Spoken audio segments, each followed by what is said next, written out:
ब्रेकनंतर आपल्या सगळ्यांचं पुन्हा एकदा स्वागत. काही महत्त्वाच्या बातम्यांचे अपडेट्स घेऊया. तुळजाभवानी देवीच्या गाभाऱ्यातील दर्शन बंदचा कालावधी आणखी 10 दिवसांनी वाढवलाय. आता 20 ऑगस्टपर्यंत बंद राहणार आहे. काम अपूर्ण राहिल्यामुळे सुरळीत दर्शन सुरू होऊ शकत नाही असं मंदिर संस्थाननं म्हटलंय.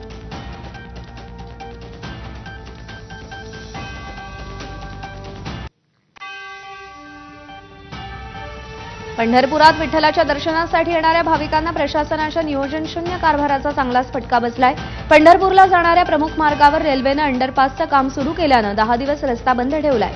रेल्वेनं या संदर्भातली नोटीस प्रशासनाला 8 दिवसांपूर्वी दिली होती. नांदेडच्या रुग्णालयामध्ये उंदीर आढळल्याच्या घटनेनंतर आता जिंतूरमधल्या ग्रामीण रुग्णालयात चक्क साप आढळल्यानं एकच गोंधळ उडाला.